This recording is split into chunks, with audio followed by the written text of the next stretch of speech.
Hey, Walter Sorrells back with more tips for the knife maker. Today we're going to be making a Japanese gardening knife.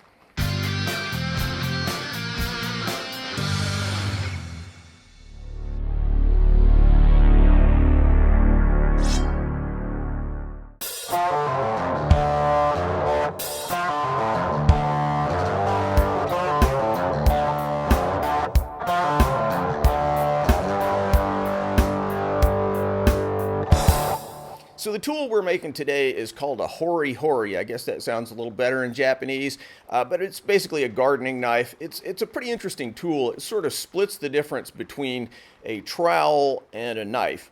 It's got a spooned out sort of blade, much like a trowel, but the edges are sharpened like a knife. Also, one of the edges typically, though not always, is serrated. So that's how we'll be doing it today. Really fun little project, kind of a unique knife, something that I've never tried before. Customer wanted one, so I thought I'd give it a try. Let's jump on into it. What we're aiming for here is a nice, humble garden tool. It's a tool, not a showpiece. So in that spirit, I'll take a look through my scrap bucket and find an appropriate piece for the knife.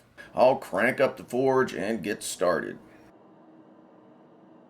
I'll shape the tip first. This is a size of stock which I literally never forge, so I don't have properly sized box jaw tongs for this stock. So it takes me a few heats to come up with an effective way of hanging onto it without knocking it on the floor. But once that problem's solved, things go pretty quickly.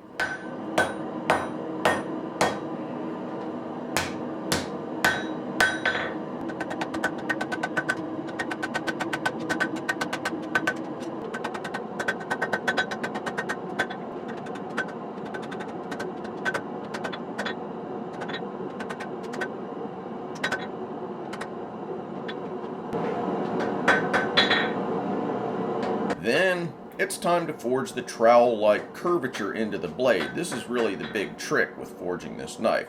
Now there are a ton of ways you could do this. You could make a special form and bang it into that by hand, or use a swage block, again hand hammering it. But for me, the easiest approach is just to torture a couple of hydraulic forge press dies into doing what I want. We're just looking for a very small amount of curvature here. What I'll do is use a drawing die on top and a squaring die on the bottom, and just very, very gently bump the curvature into the blade.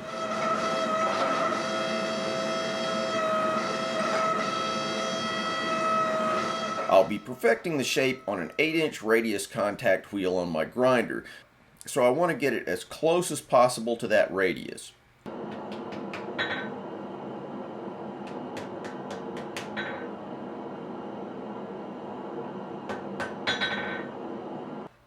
I'll overshoot slightly, then give the blade a rough anneal so that I can cold forge it a hair. Now you don't want to go nuts cold forging because it can crack on you if you aren't careful. But here I'm just barely moving it, it's been annealed, everything's good. Now I'm grinding it very, very lightly with a 220 grit belt just to figure out where and how far I need to go to adjust the curvature. Once that's sorted out, I'll just move on here and grind the interior radius of the blade.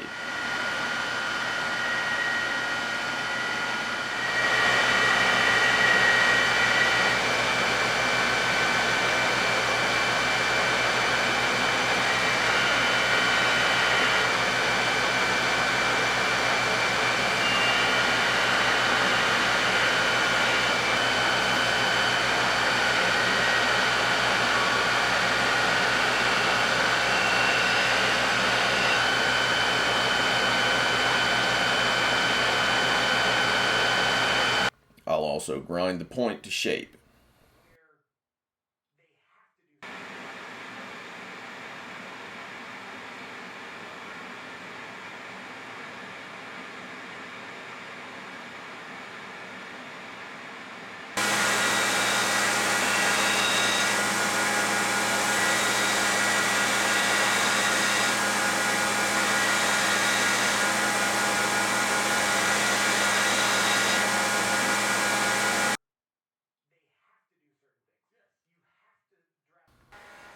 Now we'll turn to the convex side of the tool. I'll knock off all the scale on my flat platen, then move on to the slack belt fixture to smooth everything out and give it a nice even curvature.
While the tang is unshaped and easy to clamp in a vise, I'll go ahead and drill the holes for the handle. I'm using what are known as Corby fasteners, two-part screws which have a shank that passes through the tang and the handle scales, and then heads which are used to screw the Corbies together and then ground off. Some of my favorite knife handle fasteners.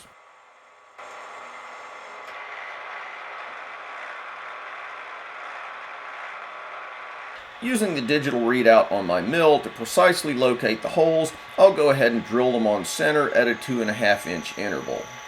Now you can just do this on a drill press and mark them out and do it however you want, but this is the way I would typically do it with the equipment that I use.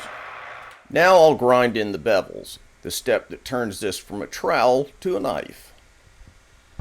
Now I've been doing this a long time, and I can tell you these are some of the most technically difficult grinds I've ever done. In large part, this is because it's forged, and so there are minor deviations in the height of the steel, and that makes it essentially impossible to grind a perfectly straight bevel. So you have to cheat a little to work it out. I'm not concerned about it now, but after heat treat, I'll spend a little more time on the cosmetic side of these grinds.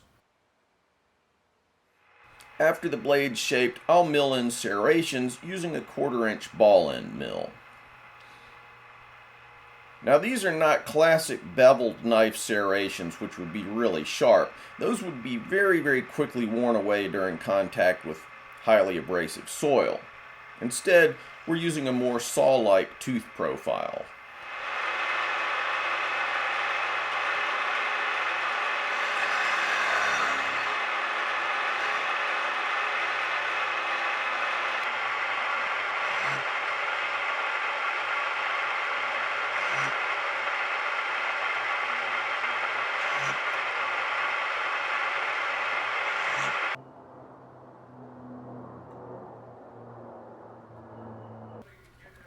Now the heat treat. I'm going to draw from my Japanese sword making background and use a clay hardening technique which will harden the edge of the tool while keeping the central portion of the blade softer and more capable of flexing.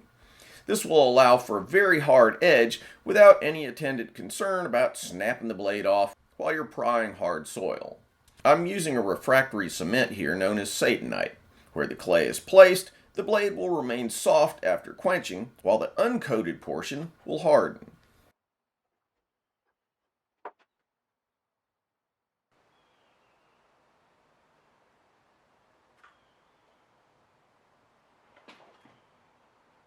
Then it's into the forge, heated to about 1500 degrees, and plunged into heat treating oil.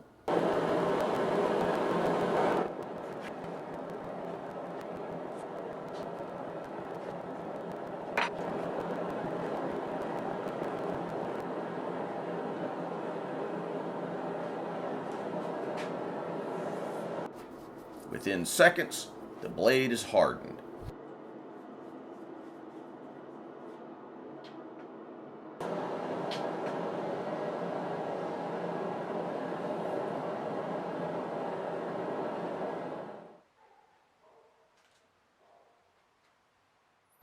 The blade's now tempered at 400 degrees Fahrenheit to soften it slightly and remove residual stresses.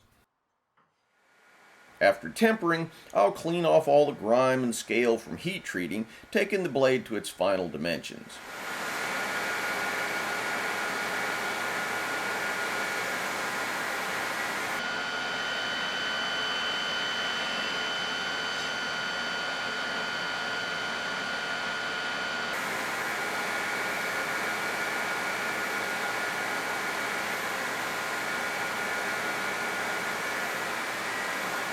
Now it's time to work on the handle.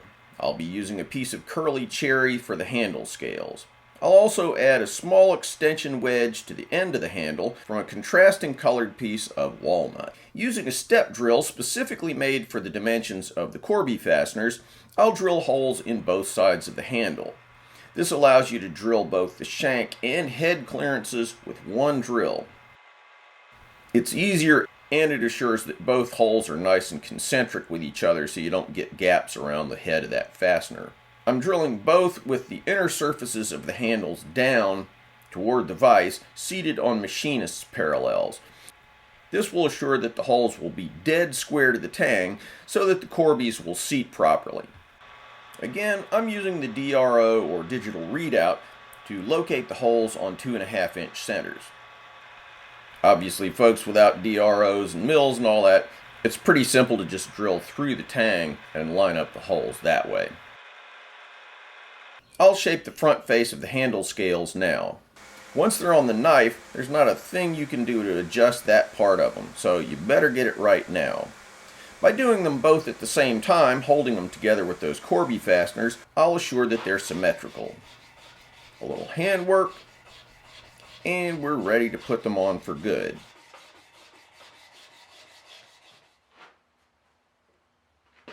I'm using 2-part epoxy along with the Corby fasteners.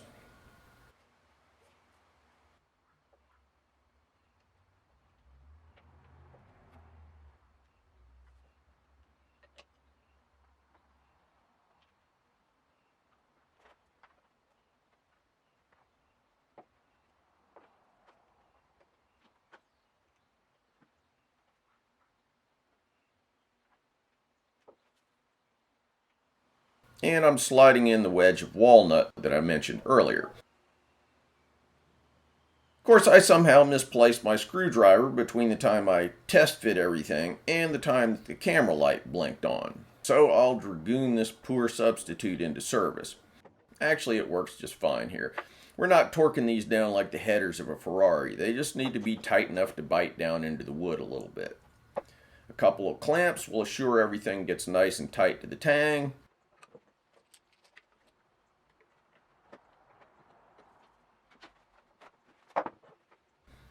Clean out a little squeeze out and leave them to cure overnight. Next, we'll shape the handle. It's just a simple utilitarian handle, symmetrical and more or less rectangular. I'm using a very coarse 40 grit ceramic belt for the initial shaping so that I don't overheat things and burn the epoxy. In particular, when you're grinding the heads off of those Corby fasteners, you can get really hot and that'll destroy your epoxy. So you got to go easy at this stage.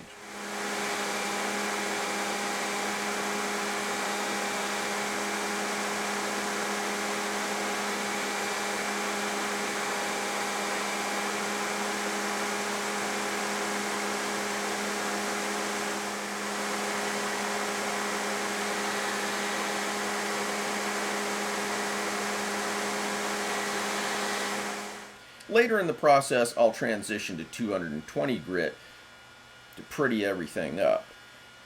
Some blending on the slack belt.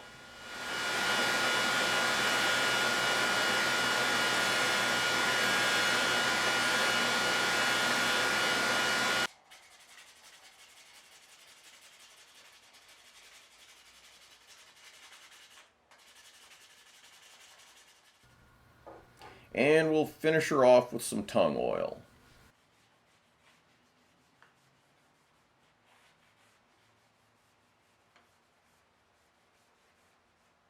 Here in this humble garden tool, we can discover the DNA of the classic Japanese sword. In Japanese sword parlance, the visible line between the hardened and unhardened portion of the blade is called a hamon. This same telltale line appears in all Japanese swords. The hamon clearly shows that the hardening process has been successful. And there she is, ready for the garden. Despite its samurai heritage, this is not a fancy show-off knife. I've preserved some of the rough evidence of forging, and there it is, a humble garden tool suited for the task.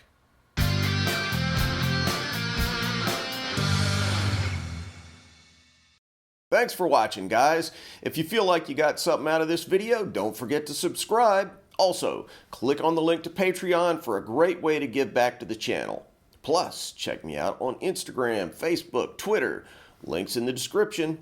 If you want something sharp and pointy, maybe a gift for yourself or one of the cooler people in your life, check out my Tactics Armory website and pick up one of our tactical or outdoor knives. And finally, if you want to learn to make hamons or Japanese swords, check out WalterSorrellsBlades.com, where you can find videos about how I make hamons, as well as forging, mounting, polishing, and fittings for Japanese swords. Thanks, and see you soon.